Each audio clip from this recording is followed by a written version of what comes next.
All right. Let's see here. Back to, okay.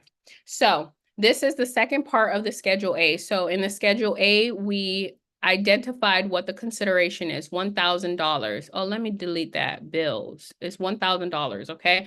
So that is the consideration. And when we are funding the trust, we documented that we put $1,000 into it. So the grantor is literally handing over, for documentation purposes, $1,000 to the first trustee.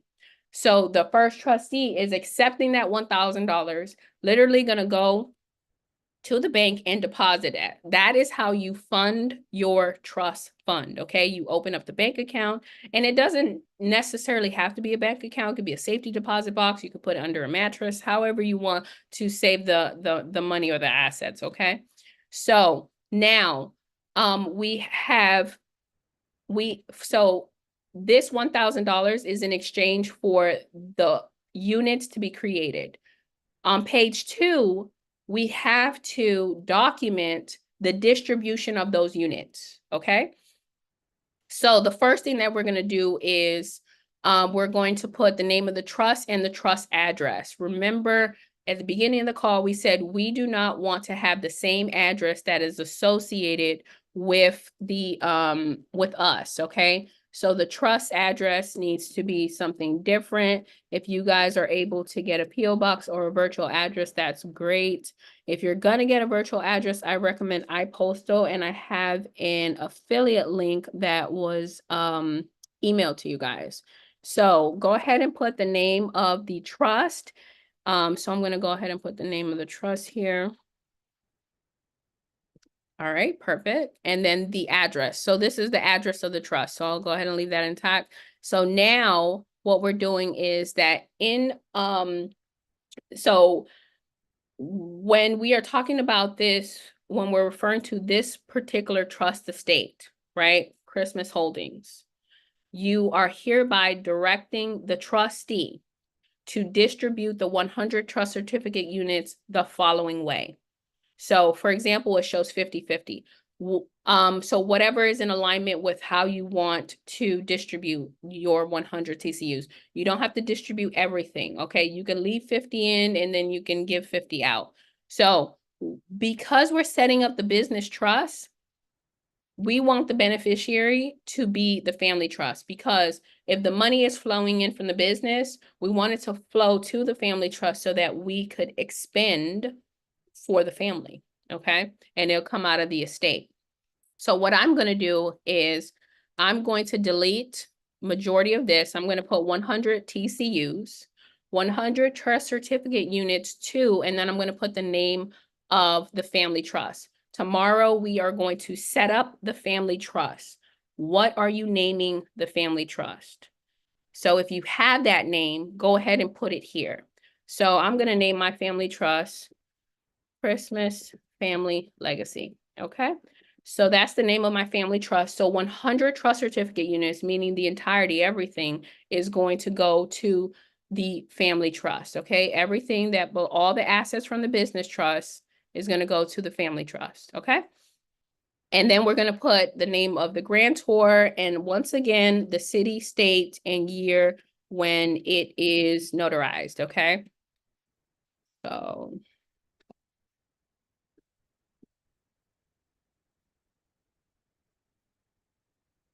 all right. Now we're moving on to Schedule B, okay? So with the Schedule B, this is where we're going to name all the property that's inside of the trust, okay? So this is a business trust. At the beginning of this workshop, we identified that we were declaring that this business trust was going to manage other trusts and other entities. That's exactly what it's doing, right? So it's a holding company. So let's just say that we have an LLC. Well, what's the name of our LLC? I don't know.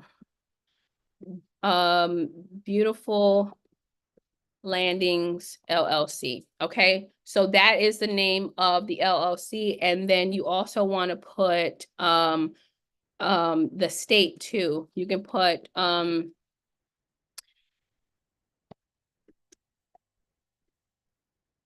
in the state of Florida, okay? Because you have LLCs, you know, everywhere. So you want to specify as much as you can. Sometimes we put EINs, so you could also put the EIN as well, right?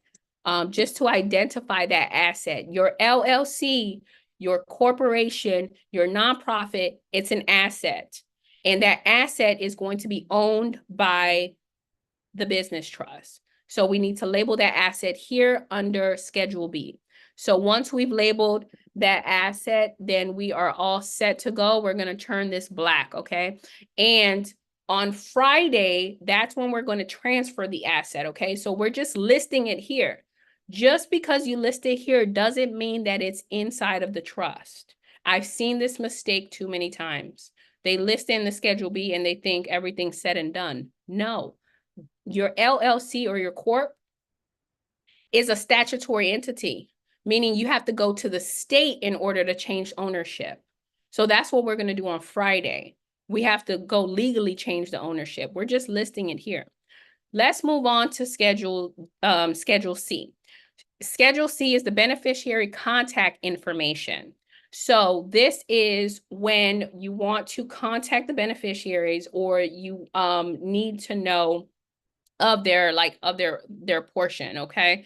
So for this one, we're going to put the name of the trust.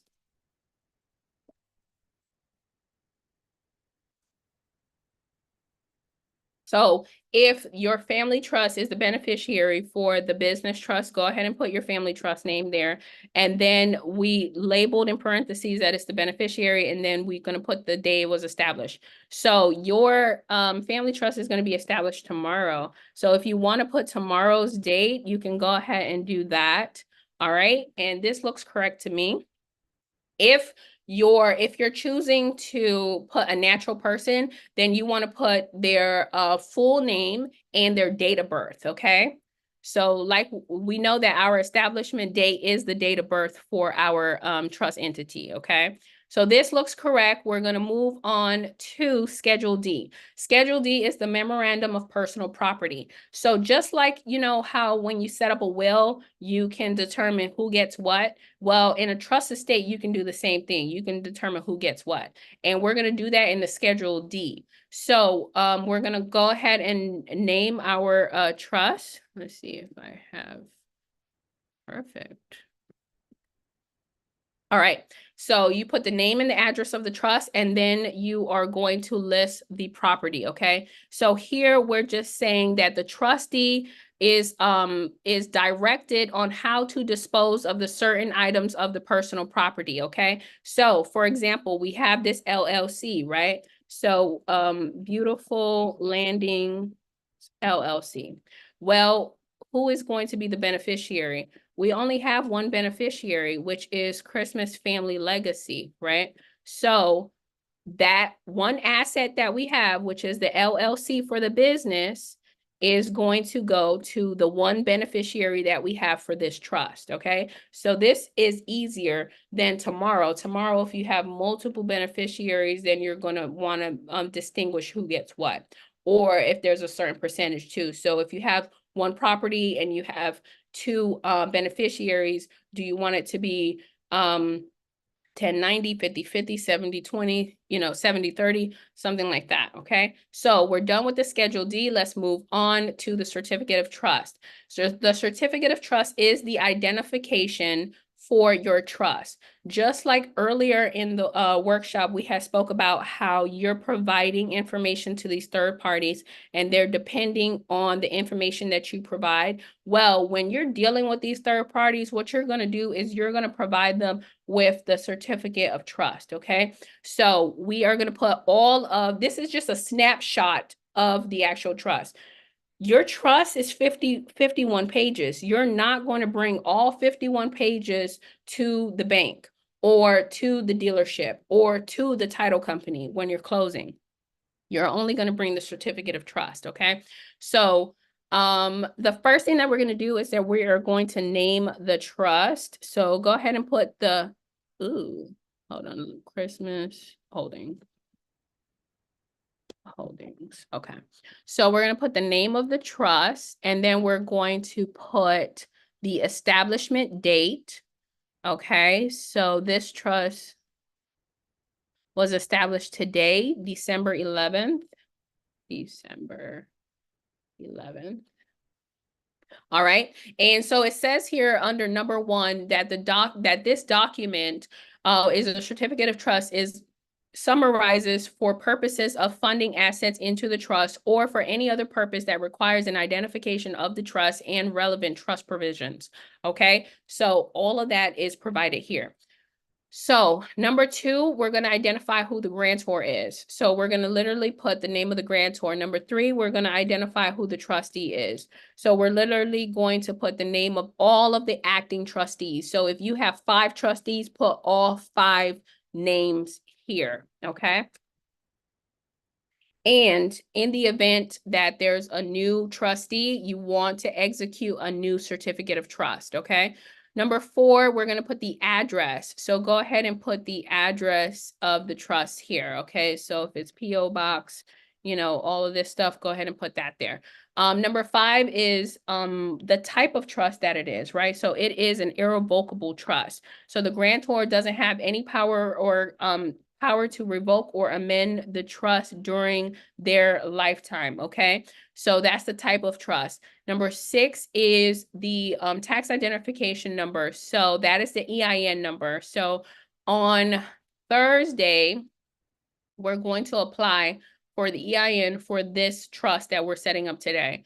And so you're going to want to leave this blank. And then once you get that EIN number, you go ahead and fill it out. So usually it could be like 91 dash and then a bunch of numbers. Okay, so that's my EIN. So you want to put that there. Okay, so you will retrieve that on Thursday. Number 7 is declarations regarding the trust. So the trust is in effect as of the date of the certificate, and it has not been modified, revoked, or amended in any way so as to make any of these declarations incorrect. So that is just saying that the trust was actually in existence before you executed the certificate of trust, okay? Number 8, trustee powers. So the provisions of the trust that contain the trustee powers are attached in Schedule A. So if we scroll down here, we see that page 1 is the certificate of trust. Page 2 is the certificate of trust, Schedule A. Schedule A is listing all the trustee powers. So we have that on page 2 and then page 3. So your certificate of trust is 3 pages, okay? Those are the 3 pages that you bring with you to the bank, to the dealership, to, you know, the credit card company, wherever you are trying to provide identification. Number 9 is waiver of claims, okay? So the grantor and the trustee waive any claims against any person or organization that relies on the certificate of trust, right? So you're going to the bank, you're opening up a trust checking account. You are going to provide them with a certificate of trust. But let's just say that your certificate of trust is outdated and it has the wrong address. You are not going to hold the bank responsible for having the wrong address because you provided that wrong information because it was on the certificate of trust because the certificate of trust was outdated, okay? Next is validity of copies of the certificate. So this copy of the certificate of trust shall be valid as an original copy for any funding of the trust. So you are going to, when you're going to the bank, they're going to make a copy of the certificate of trust and they're going to send it to HQ, right? HQ has to consider that copy as an original, okay? And lastly, number 11 is actions by the trustee. So while the above named trustees are serving, right, they are what we consider the active trustees, they can operate independently to bind the trust. Just like I say, your co-trustee can start buying, you know, cars, houses, get credit cards, all kind of things, okay? And that they can do that independently without you, okay? So next, we are going to fill out what's in red. So let's go ahead and type in the name of the grantor. Ooh, grantor, John Doe. And then we're going to put the name of the trustee here. So the name of the trustee is me. And then the state and county where it's notarized, okay? So, ooh, let's see here. All right, so if all of that looks correct, we'll go ahead and turn all of this black and move on to the final pages.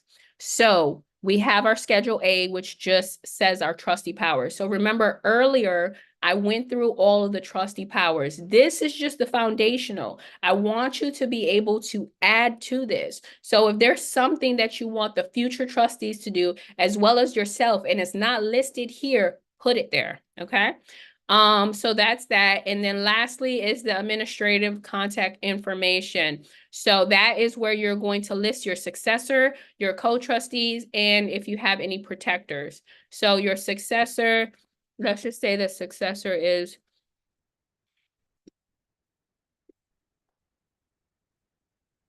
and their address and their phone number. All right, so we're all done, okay? So, and it's okay if you don't have a co-trustee, it's okay if you don't have a protector, you can leave that blank. And once those positions are filled, you can update it, okay? So we are officially done with setting up our business trust. I know that it was a lot of information, so what I'm doing now is I'm opening up the floor for Q&A. So go ahead and raise your hand, and I'm here to answer any questions that you might have regarding the information that we went through today.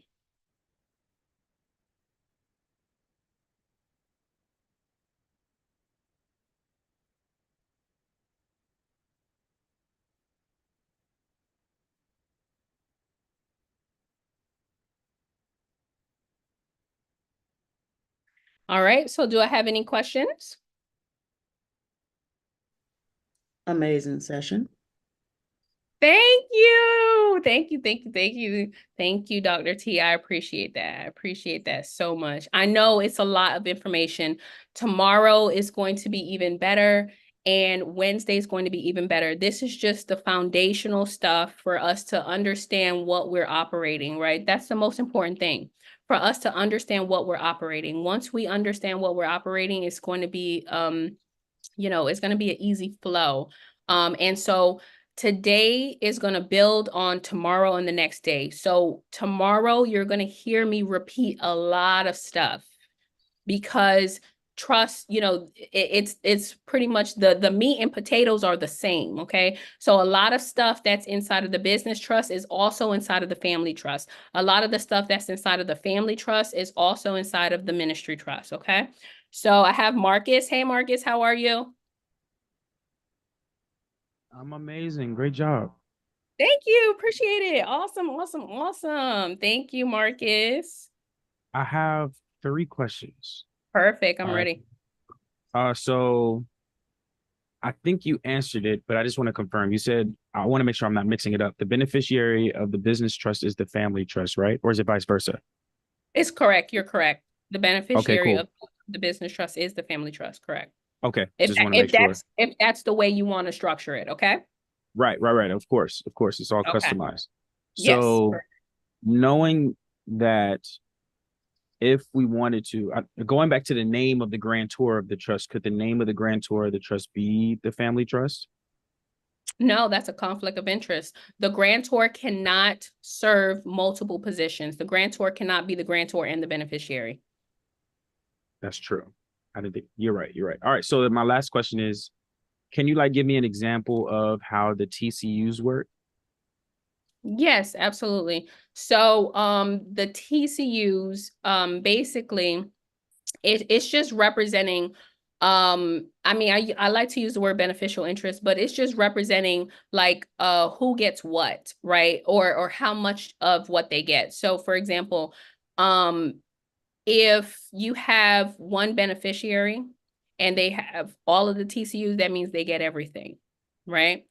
If you have 10 beneficiaries, that means that whatever benefit that they're going to receive, you got to split it 10 ways, right? So just think about it. Like I like to think about it as a family dynamic. If you have, 5 kids and you want to do it equally, then you're going to give 20% to each, meaning that if you have $5,000, every single person is going to get $1,000. So the TCUs are just that proof that, hey, I have beneficial interest in this estate. There's no way for me to prove it other than for me to have possession of a TCU. So that's what it is. So it's just like, like a title, like representing ownership, but we don't use ownership, right? We use beneficial interest for this type of entity. Does that make Gotcha. sense? Yeah, it did make sense. I know you mentioned before that you can withhold TCUs, right? Like out of choice. Like when would that be a smart decision to be like, all right, I'm going to keep some TCUs and give you some? Like when would that be a smart thing to do?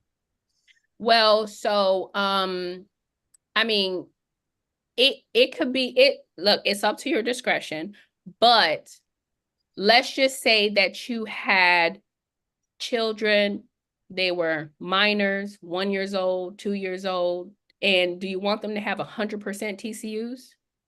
Or you don't even know if you are going to have future beneficiaries, right? Which you can always make those changes and reallocate the TCUs, but in that event, you just want to, if you're not sure of your beneficiaries, if it's not, set in stone, then just make it flexible to where, hey, the trust is going to maintain half of the TCUs or beneficial interest, and then they're going to distribute half of the beneficial interest or ownership or TCUs. So it's in a position where you want to be flexible. So if you want to be flexible, if you're not sure, how your distribution is going to work out, if you want to start distribution before you solidify the TCUs, then you're going to want to keep some. Thank you. You're welcome, Marcus. All right, Dr. T. Yes, my darling. I wanted to just get a confirmation in reference to the section where you were doing the certificate. I think that's where it was. When you're creating the beneficiary or you're adding that company, you put Mhm. in where the company's name was. Mhm. If we are having our LLCs and we're trying to convert them over, especially because of the new Corporate Transparency Act, how can we still maintain anonymity? Are we still able to keep our anonymity, or we're not going to be able to with the new regulations? Or are we grandfathered as we are now and moving forward? So how is that going to work? That's what I've been trying to look up and really kind of dive into to check for verification purposes. Okay, so it's a loaded question. So the first part is, I believe the first part of your question is, do you have to actually name the company as the beneficiary? Is that what the question is? Yeah, I was asking, you know how you make the change. So, it goes trust, you're holding. Can you still, with the LLC, name the trust and maintain your anonymity by removing your name by placing it with the trust?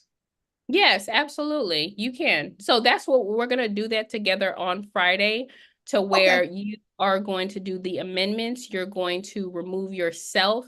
The thing that I want you to understand is that there's, something called skip tracing where they can see the previous documentation. That's true. So they're able to see your original articles of organization, and they're able to see all your annual reports. All of that is public records. Correct. Correct. So so the thing that we use in our defense is we show that we have sold the business to the trust. And then there's no way to prove that we're associated with the trust. So we're done. I Gotcha. sold I sold it to an entity and I'm not associated with that entity. So because your trust is private, they do not know that you are the trustee unless you disclose it. Gotcha. Thank you for answering that question. Thank You're you. welcome. All right, we got Deontay. I don't know if I said that right.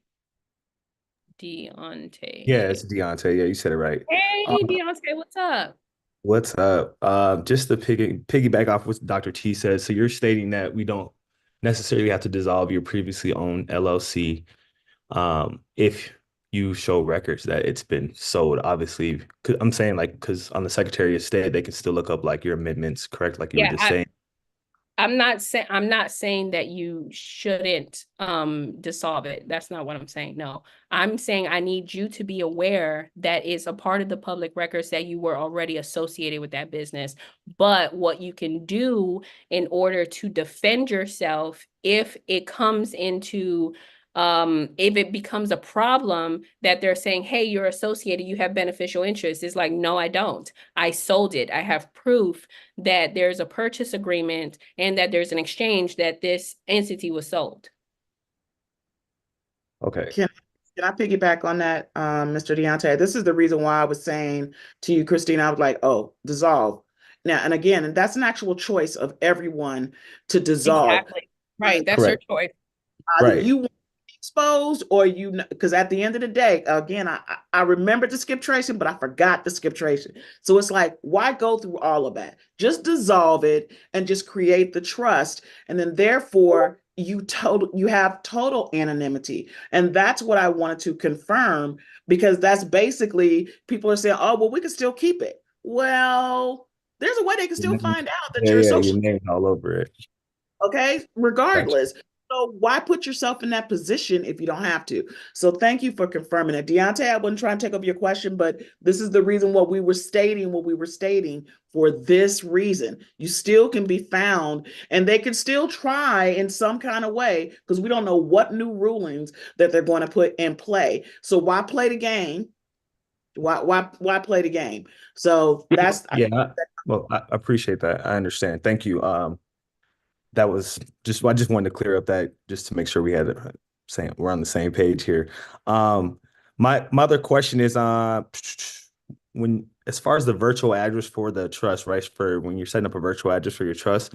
Now, is this if you're not using your trust as an operating business or to get funding with that virtual address, does it matter if it's like because I know this is a problem with getting virtual addresses where it's not like a WeWork looking type of building and it's like a regular address.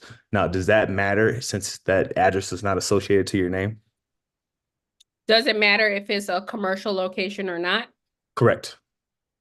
So no, as long as the whole goal is for you to use an address that is different from where you live, right? You don't want the trust being associated with your home address, and then people that are looking to serve your trust when it comes to litigation and suing and everything like that, they can just walk up to your house because you decided to associate your trust with your home address. They're gonna knock on your door. Okay, who are you? Right. Well, then they're going to start to investigate, right? And see, okay, well, this person lives here. So for funding purposes and everything like that, that is different. Right. And like you said, you want the commercial location. So the goal is to have an address that's different from your address. And we're not talking about credit and funding and looking Right. fundable and all that other stuff. Okay.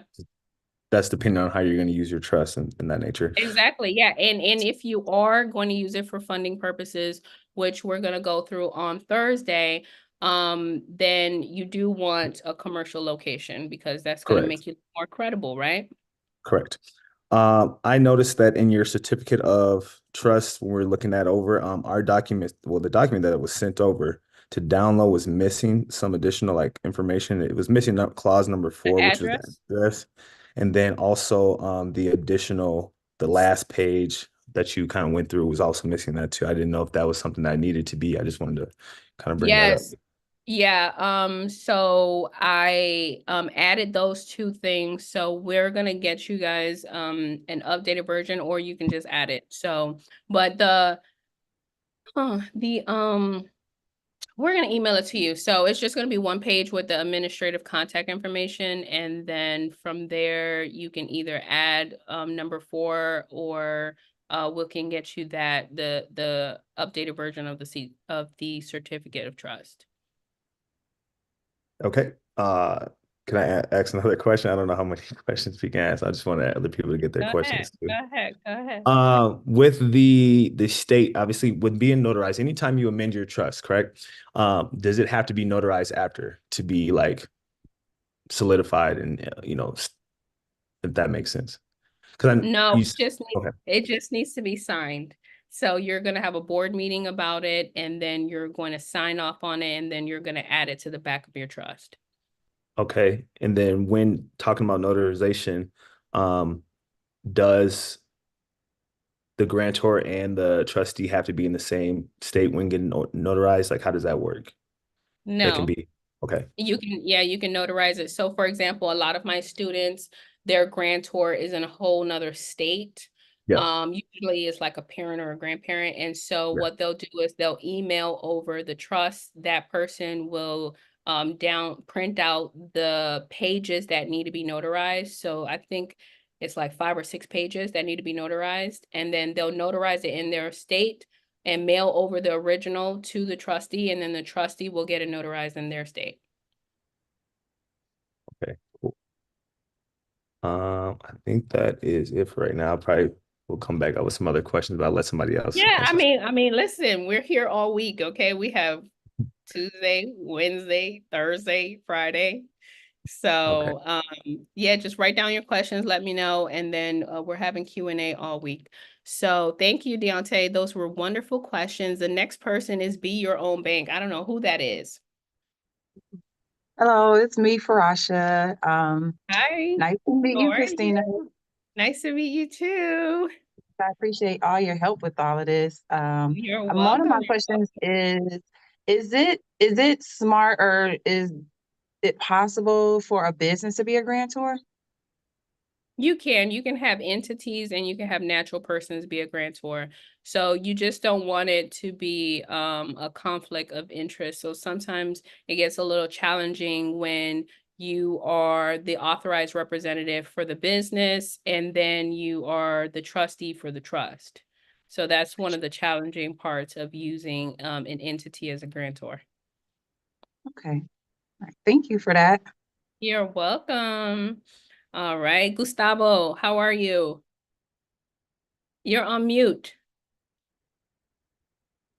Yes, doing well. Thank you very much. Good All right, presentation. perfect, perfect. So I have a question. I never Yes. hear about the protector position in the Uh-huh. trust and wonder who is a very crazy position because can even discharge a trustee based on Yes, yes, yes. I know, yeah. So when you're doing research, when you're doing research and you're going through trust law, right? You will yeah, find the existence of the protector.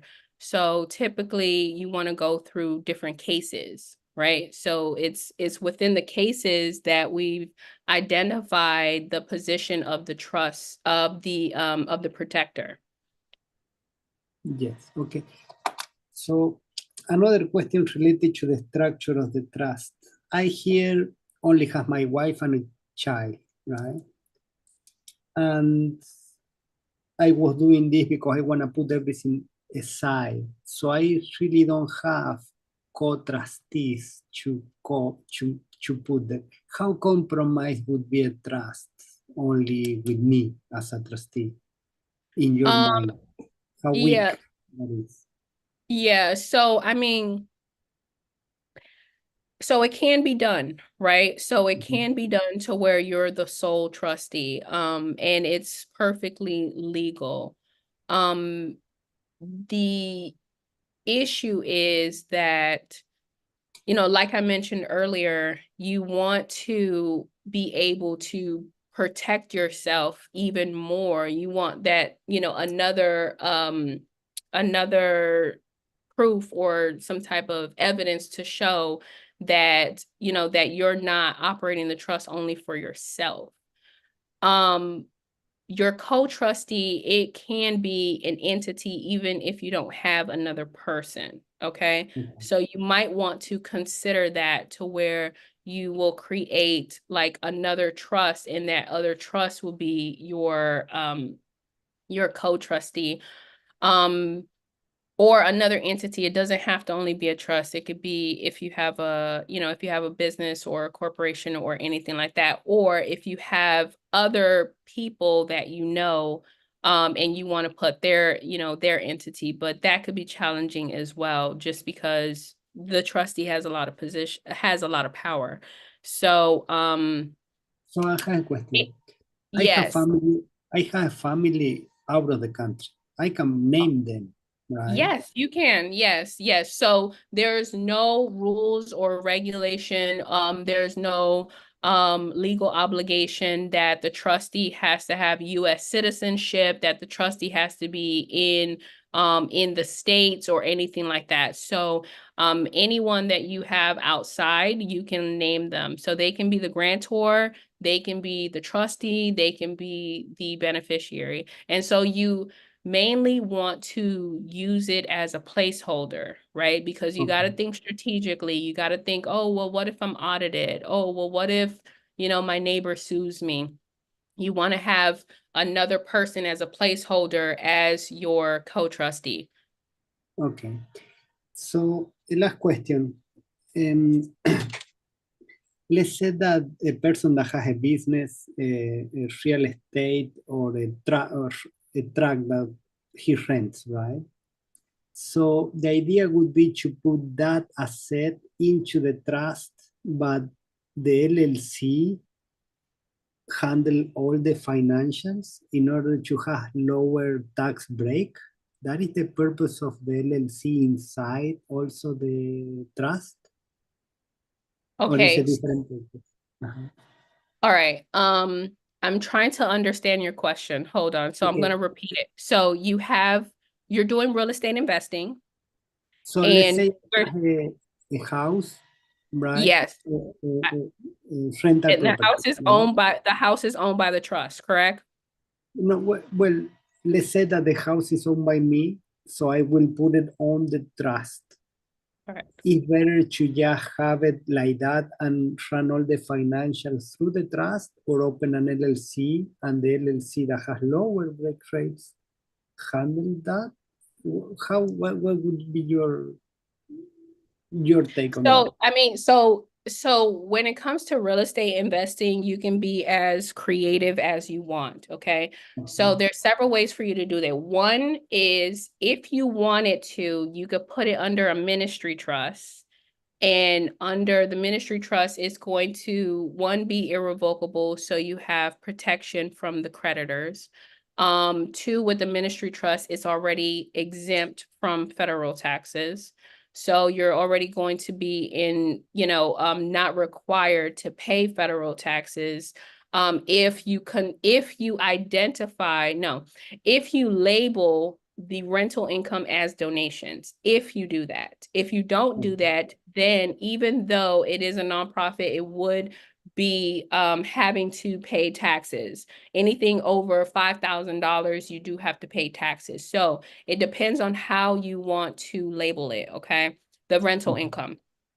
And then you can qualify for property tax exemption. So that is one thing that is very lucrative for real estate investors, because your property taxes could be $10,000 a year, right? And so you could qualify. It's not guaranteed, because you have to go through an application process with the county, okay? But that can reduce your taxes as well. So that's one way of doing it with incorporating the trust. Another way of doing it is, there's two other ways. One is if you have the investment in the name of the LLC, and then the LLC is owned by the business trust, and then the income flows from the tenant to the LLC, and then the LLC does a distribution to the business trust. Okay. So that's one way. And then you're still going to get the same tax benefits with the LLC. Another way you can do it is if you have the house be owned by the trust, right, for the protection, because the way that I just mentioned, if the house is owned by the LLC, the house is going to end up in probate. Okay. All right. So some investors, they decide to take the risk because when it comes to funding, it's easier to fund an LLC because an LLC is more popular, is widely known, and these financial, banks and lending companies, they've done it 1,000 times, right? Okay. Versus a trust. So they decide to do it that way. The last way that I wanted to describe was if you have the trust for asset protection purposes, if you have the trust own the house, but the operating you have an LLC that is the operating LLC. So the trust is still going to be the holding company and it's going to hold the asset, which is the house. But Yes. operating company is going to be the LLC. And so the operating company is going to sublease or lease. The operating LLC is going to lease the house from the holding company. And Yes. now they're going to sublease it to the tenant. So Okay. now that income from the tenant is going to go to the operating LLC. And then from there, you get your tax breaks. And then it just flows back to the holding company. So like you can do it however, there's so many different ways of doing it. Okay, I see. I see. Thank you very much. You're so welcome, Gustavo. Thank you for asking those great questions. So we have 4 more minutes. I'm so sorry that we went over. We went an hour over. I'm so sorry. I just wanted to get this information out to you guys. Tomorrow, we're going to end on time. And for the rest of the week, we are going to end on time because a lot of the information that we're going to go over Tuesday and Wednesday are repetitive, okay? So we are going to end with this last question from Marcus, and then I'm going to check the chat. I don't know if there's something in the chat, but go ahead, Marcus. Yeah, so could you, I just have 2 questions. Could you break down the pros and cons of having an entity as the grantor? So that's a good question. The pros is if you don't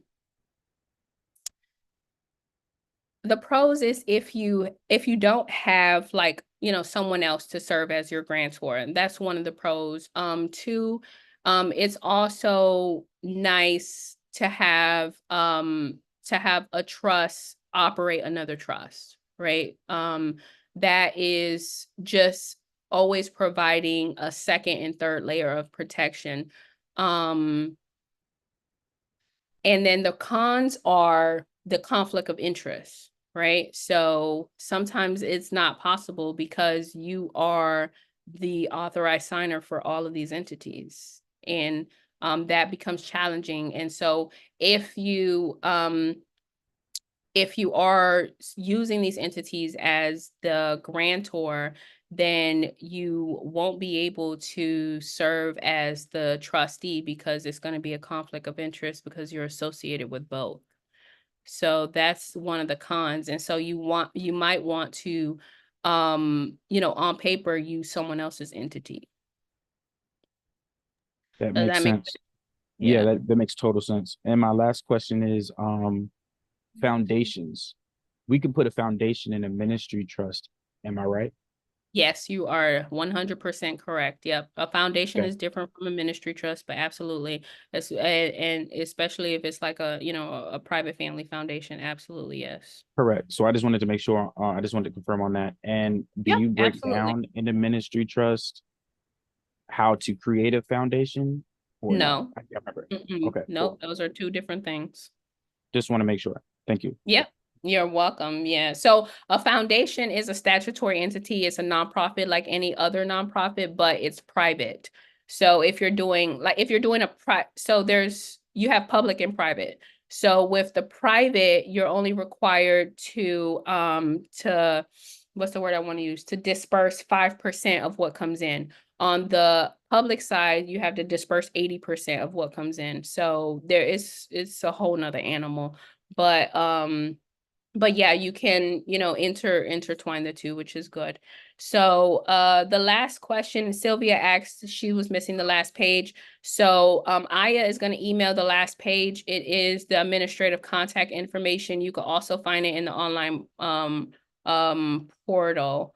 So that is it for today. I do have homework for you guys. So what I want you to do is join the Facebook group, right? Everyone here is a trustee. And in the Facebook group, we have a lot of fun conversations about trust. We have we have over 200 trustees in there, and they have gone through the same process that you guys are going through. So one, I want you to join the Facebook group, and two, I want you to introduce yourself. Okay, so introduce yourself to everyone on there so that we can get to know you. So let's see. And so you have the link to the Facebook group in the email that you received. So I will see everyone tomorrow. Thank you so much for, for holding on. Tomorrow we're going over the private family trust. You will receive an email from Aya tomorrow morning, a couple hours before our Zoom with the specific Zoom link for tomorrow, which is different from today, and all the resources that you will need for tomorrow to set up your private family trust. So I will see you guys tomorrow. Have a blessed day. Thank you so much. Bye. Christina, Yeah. those who have access to the family, I want to make Correct. sure. So if you don't have Yes. access to the family trust and access to the ministry trust, you will not receive that link for Tuesday or Wednesday. Correct. Okay. Thank you, love. You're welcome. Thank you, everybody. Bye-bye. Thank you, Christina, for all your information. Really appreciate you. Thank you, Arlene. Thank you so much. Appreciate you. You're a blessing to me and my family. Thank you so much. Thank you. I appreciate that. You're welcome. Thank you. I will see So, you guys tomorrow. I can't wait for tomorrow. Christina, a link will be the same, or every day we'll receive a different link for the Zoom? Every day is a different link. Okay. Okay. Yep. So look for that email tomorrow from Aya. She'll send it tomorrow.